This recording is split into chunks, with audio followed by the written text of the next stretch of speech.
आप सभी बहुत प्रसन्न हैं, मुझे ऐसा प्रतीत हो रहा है। और आप लोगों की ताकत इस कोटेशन में निहित है। रे रोक युधिष्ठिर को न यहाँ, जाने दे उनको स्वर्ग धीर, पर फिरा हमें गांडीव गदा, लौटा दे अर्जुन भीमवीर। आप लोग जैसे अर्जुन और भीम की आवश्यकता है प्रतियोगिता परीक्षा में जो किला फतह करके आए, आप सबों की ताकत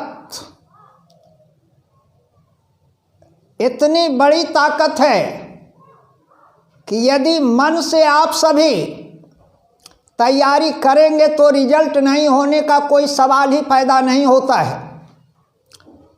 आज के इस वीडियो में परीक्षोपयोगी संदर्भ मेरे द्वारा दिया जा रहा है आप सबों को। यह संविधान का दूसरा संदर्भ है। पहला संदर्भ दिया जा चुका है। यह क्रमबद्ध ढंग से, सिलसिलेवार ढंग से आप सबों को दिया जा रहा है। आप सभी इसका अवलोकन करेंगे। बोर्ड पर अति महत्वपूर्ण परीक्षोपयोगी संदर्भ दे दिया गया है। उन्हीं सारे तथ्यों का मैं विश्लेषण करते जा रहा हूं। भारतीय संविधान के दो प्रमुख स्रोत हैं, आंतरिक स्रोत है और बाह्य स्रोत है।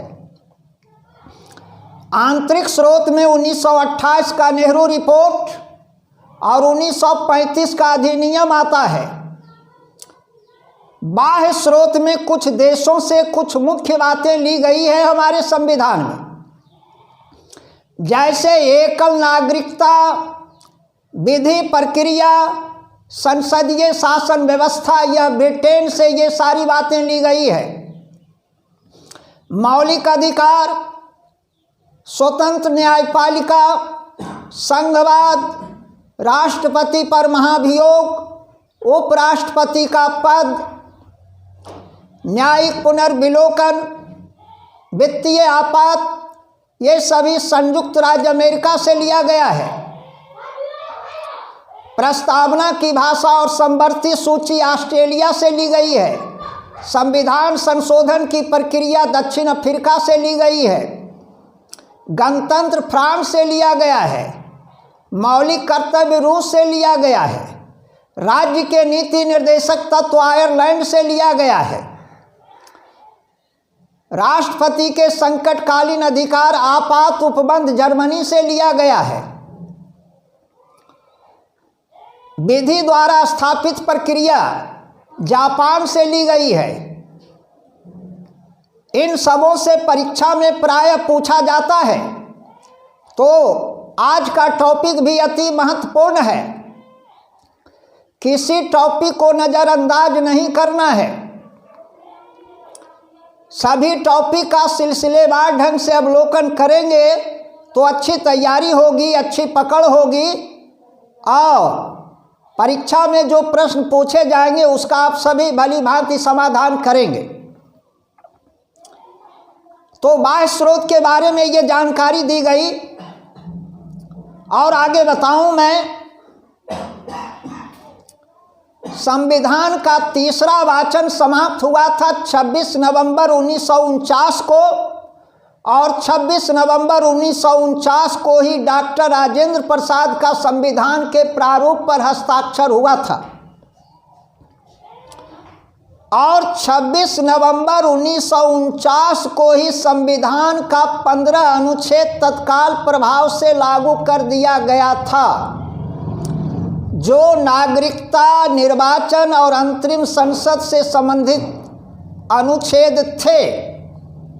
बाकी सभी अनुच्छेद 26 जनवरी 1950 को, यानी हमारा पूरा संविधान 26 जनवरी 1950 को लागू हुआ।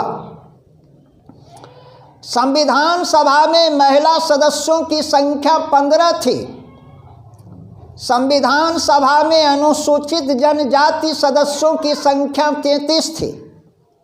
संविधान सभा की पहली बैठक नई दिल्ली के काउंसिल चैम्बर के पुस्तकालय भवन में हुई थी। संविधान के प्रारूप पर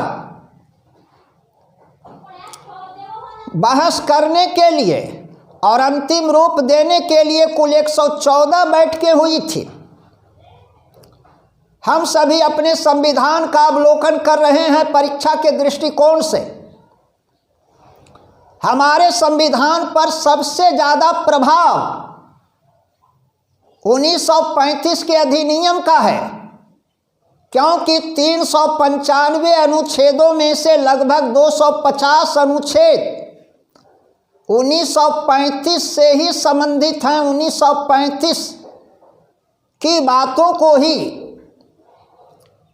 हमारे संविधान में शामिल किया गया है। तो सबसे ज़्यादा प्रभाव हमारे संविधान पर 1935 के अधिनियम का है। इसीलिए 1935 के अधिनियम को भारत का लघु संविधान भी कहा जाता है। लघु संविधान की चर्चा दो जगह आई है। 42वें संविधान संशोधन 1976 को भारत का लघु संविधान कहा जाता है और 1935 के अधिनियम को भारत का लघु संविधान कहा जाता है। तो आज का संदर्भ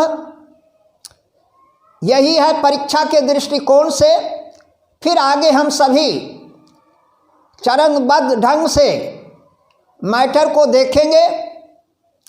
आप सभी सही ढंग से इसका अवलोकन करें, जिससे कि एक अच्छी तैयारी हो और आगामी जो भी जहां परीक्षा देंगे तो ये सारे संदर्भ आपके लिए अति महत्वपूर्ण हैं।